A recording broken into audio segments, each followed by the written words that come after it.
Welcome back to a very chilly episode of Falling Forward. I'm your host, Lance Rogers, and I'm going to start off with a cigar review. This one is a CAO cigar, Pilon Anejo. And I looked up what that means, and it actually means aged pile. So, a pile of what? A pile of tobacco. So, what they do is they pile it up and let it ferment, and it adds a flavor profile. So I'm gonna light this thing up. I came in here earlier and I started up the episode, and I couldn't get any of my lighters to light, so I had to go in and dig around the house and find some. I brought some matches just in case this time. I'm gonna go ahead and see. I'm telling you, like, it's so cold out here. When I even tested the flames when I was in the house and they were fine, and then all of a sudden I bring them out here and they're just barely doing anything. But anyway, I brought a little item for show and tell.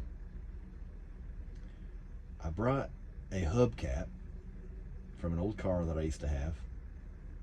Let's first of all see if you can guess what it is once I show it to you. But and I want to learn some. I want to talk about some lessons that I learned from owning that old car. I also want to smoke this cigar. This one I've never had before.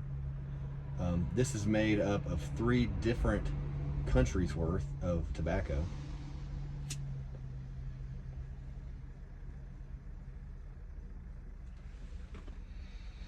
It's got an Ecuadorian Sumatra wrapper. It's got a Nicaraguan binder and a Dominican filler. So the filler obviously is the middle, binder is what kind of holds that in place, and then the wrapper is just the exterior, holds it all together.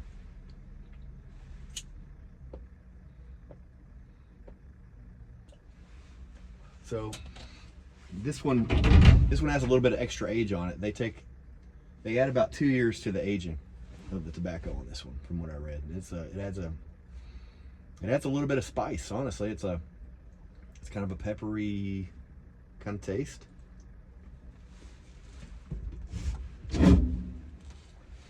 I really had to put the layers on. I got like 45 layers of shirts on. Well, I'm at 4 layers. And I had to put my old winter hunting cap on. So let me show you the hubcap I brought. Look at that. It says, it's backwards, I know. It says Lancia, and it has a lance going right through it. Lancia. This hubcap is from a car that I used to own. It was a 1961 Lancia Appia Vignale convertible. It was made in Italy. And my grandpa gave it to me. My grandpa Dalton. My grandpa Dalton was a self-made man. He grew up dirt poor. I mean, as poor as you can get back during the Great Depression in Bell County, Kentucky. And I still want to dedicate an entire episode to talking about his life because it's an intriguing one. But long story short, he went and fought in World War II, came back with some skills, and welding was one of those skills. And he ended up leaving Kentucky and going to Ohio, and started welding.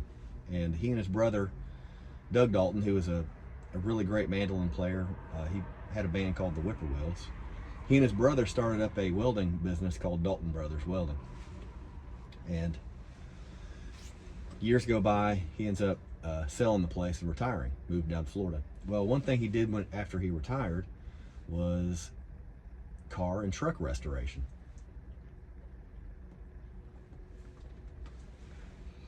My grandmother Betty, maiden name Davis, Betty Davis, not the Betty Davis, but my grandmother Betty, she passed away when I was just a newborn baby, maybe a year old or something like that. But I swear I still have some memories of her. But my grandpa and she were married for years, had 4 kids, and she ended up passing away at the age of, in her 50s, passed away. So I really didn't get to know her as I grew up, but my grandfather remarried in the 80s, and I call her Grandma. Her name was Norma. And Norma was married once before to a man in central Ohio. Well, the man that she was related to or previously married to had a big farm up there, and he ended up passing away, and their son that they had together lived on the farm. And he decided, I guess he decided to sell it, or maybe he passed away or something, but all of a sudden they had all these barns full of stuff. And in one of the barns was a 1961 Lancia Appia Vignale convertible.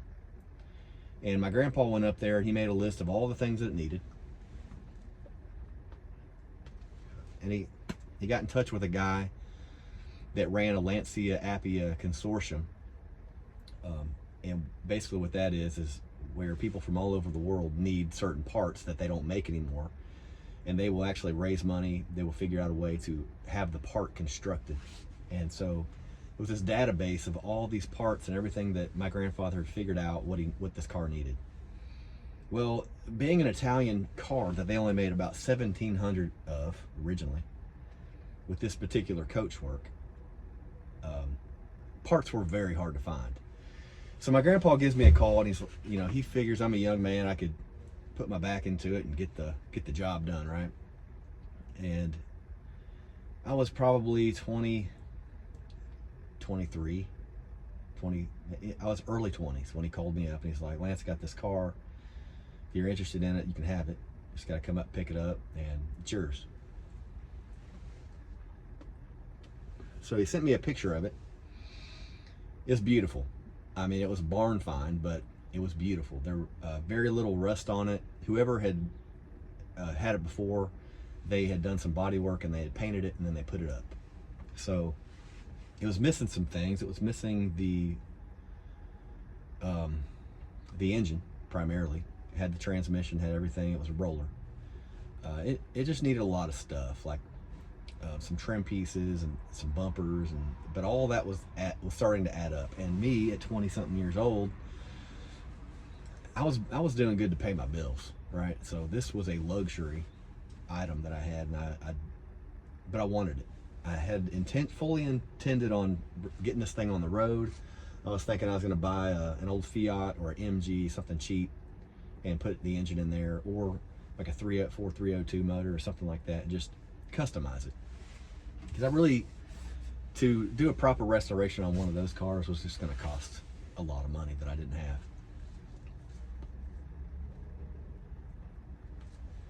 So my grandpa comes up from Florida, and I call a buddy of mine that has a trailer, and we hook it up to my grandpa's truck. He had a Chevy 2500 pickup truck at the time. Drove it all the way from Florida. We got the trailer hooked up. Then we headed to Ohio. We loaded this truck up, or loaded the car up on the trailer, and then we took it back to my place. So we dropped it off.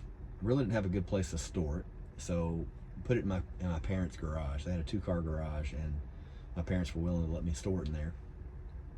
And I would go there and just kind of like expound on my grandpa's list of parts that he had for it and things like that. And I would make some phone calls, and I reached out to the guy with the consortium and told him what I had. Then we ended up moving to a place where I could store it, so we pushed it out in my driveway. Had a place in Georgetown. Pushed it out in my driveway, and I covered it up with a tarp. Then we sold that house, and I had to move the car from there to my brother-in-law's shop. And it was parked out behind his shop with a tarp over it for a long time. And it was there that I figured was the best place to have a motor dropped into it. Looking around for these motors, literally needle in a haystack kind of thing, where you just can't find them. You couldn't find them. And if you did find them, they were already in a car and may or may not run. But I ended up finding a car. I found a 1959 Lancia, 4-door. Had suicide doors. It was a cool little thing. It almost looked like a taxi cab that you would get out in England, but it had the same kind of motor in it. So I called my grandpa up, told him it was in Florida, and he's like, "Is the engine locked up?" I was like, "Yeah, they said it's locked up. Been sitting for like 20-something years." But I had in the back of my mind, I had the hope that I could unlock it. So he went ahead and paid for that car. It was pretty cheap. And then he gave me a little bit of money on top to get the thing up here and get it, all the work done. So now I'm 2 cars in. Neither one of them runs, and I'm having to drag them around. So I needed a place to store that car. So I stored the black four-door car, the 1959, behind my parents' house in their backyard because they had moved to a place in Richmond from Berea. So now I've got two cars that don't run, two different locations. I move out to Waco, pull the red car, the convertible, in the garage, and do the black car I had in. No, let me rewind. I had both of those cars at the same time. We bought a house in Lexington.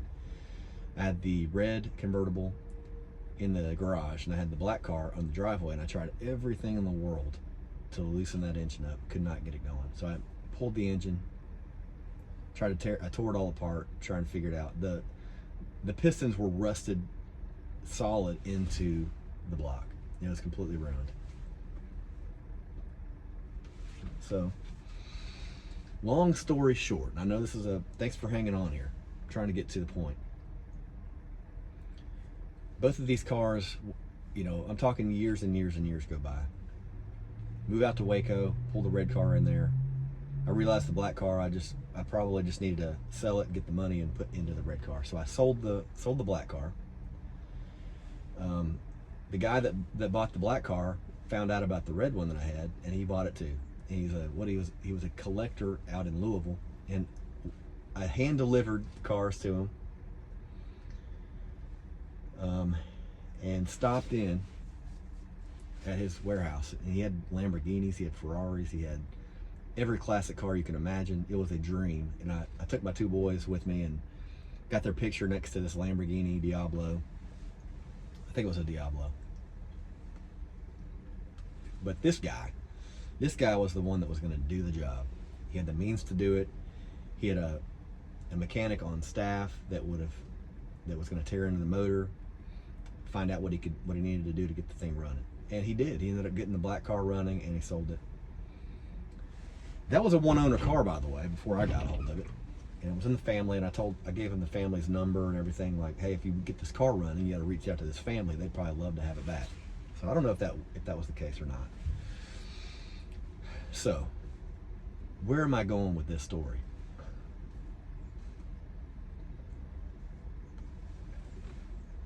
This is kind of related to one of the first episodes that I did, where I talk about be careful of how you direct your blows as to not be striking the wind. You know that scripture? Because I wasn't very careful. What I saw was a really beautiful car. I saw a rare Italian sports car, convertible, that the coach work was done by Vignali, who also did Ferrari's coach work, did some other exotic Italian sports cars coach work back in the day. He was a very well-known guy. And I had a very rare car. That's all I saw. What I failed to do was see the time that it was going to take for me, without any tools, any of the proper equipment in a garage. I didn't have anything to work with other than those cars. And ultimately, it was a waste of time. Did it stroke my ego a little bit to have those cars? Yeah, it did. Because I'd take pictures of them, I'd show my friends, be like, check this car out. And a picture of it looked badass, but guess what? No engine, wasn't running, needed a lot of work. So what I take from that now is I'm very careful of what projects that I take on and what I sink my time into. Because the older I get, the less time that I have. When I'm here in your 20s, everything's possible, right? And I don't want to rain on your parade or anything like that, because there are, no matter what age you are, that anything's possible. But you have to be selective of what you sink your time into, because it is finite. So, if I could go back in time, what would I do? I don't know. I probably wouldn't have taken the car. I probably would not have taken that car. My grandpa probably would have been just as happy knowing that I was being honest and saying, I don't have what it takes to get this thing done. And we may, at that point, may have tried to find a project that was a running project that we could both work on together. And, you know, instead of holding out for something like that, I just went for it. So, think about that. You've got a relationship that's a project. Do you have the time? Do you have the patience? Do you have the strength to put your life into that relationship? Do you have a house that you want to buy that's a fixer-upper? Have you really counted the cost of like how much time and effort it's going to take, how much pressure that's going to put on a marriage or a relationship or your health? Those are really things to consider, man. Because and if I ever get into a situation again like that, I'm gonna be very careful of where I put my time into. So that hubcap, I just wanted to, that was something I saw today, and I was like, you know what, I'm gonna talk about that because that's all I have left of that car. That is all, and the memories and the pictures. Now, I'll tell you another thing. This was probably the best thing that I got out of the whole process of owning that car. Picking it up with my grandfather and driving 2.5 hours to Ohio from Berea was a drive that I'll never forget. My grandpa was a very wise man. He'd been through a lot, came from very little, and built his whole world from the sweat of his brow, the muscles in his back and his arms, and his ability to be able to talk to people. And he told me things that he'd never told me before on that trip. He was, at the time, he was around 90 years old, maybe late 80s at the time. He died when he was 97. Trying to figure out the timeline, but he's a very old man when we went on that trip. He told me things that I'll never forget, and I've even turned in some of those things he told me into some song starts. One of them is called "The Belle of Bell County," which I just now wrote. But that was the bright light out of this whole situation. The other bright light was buying the black car in Florida, and my dad and I taking that drive all the way to Florida and picking that car up. My dad passed away this year, and I don't get any more conversations with him. So those conversations that I've had in the past with people that are no longer here that I really love and had such a close bond with and connection, those were worth it. Those were worth the pain of owning the cars and not being able to get them on the road. Which links me to this truck. When I got this truck, I knew it was going to be a project. I knew it's a rust bucket. It needs a lot of stuff, but it runs, it drives, and it's a running project. Something that I can take the time with, work on the cosmetics, work here and there on the engine or whatever other things that I need to replace, components and parts and things that aren't working right. But overall, I can take this across town. I could take this to another city if I want, if I'm feeling brave. And it's a running project, and it's got memories of my grandfather and my dad in it, because if my dad owned an old Ford truck before, my grandpa he owned an old Ford. His was an old bump side Ford F100.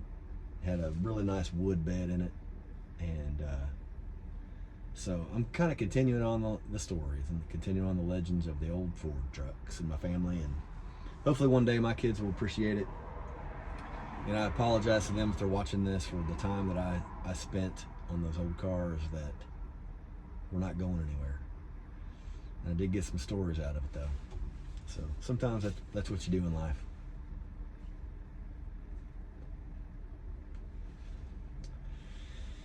So I didn't really know what I was going to talk about when I brought that hubcap in here, other than just be careful where you put your time. Make sure you know that you only have so much of it, and put it in places that really mean something to you. And in the long run, when you look back on it, you'll understand why you did it.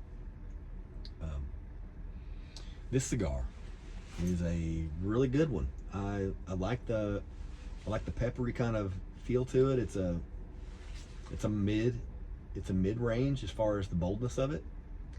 This one I could see, in the wintertime, smoking this one with a stout, an Irish stout, or some English porter.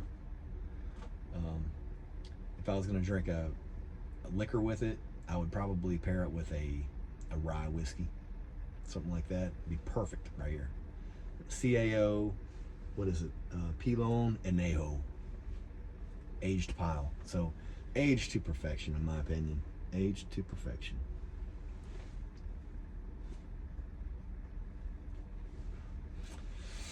I brought my guitar in here. I was going to play a song, but I think what I'm going to do is do a part 2 and just put it up there on the page. But a couple things to look forward to. I got some merch that is going to be made for the show, Falling Forward, and I got 2 different logos to choose from, and both of them are really cool. So I can't wait to share that with you. And in the meantime, if you like the show, check all the shows out. If you see one that in particular that you like, make sure you share it, make a comment on it, make sure you like it, and subscribe to the channel. My name is Lance Rogers, and this is Falling Forward.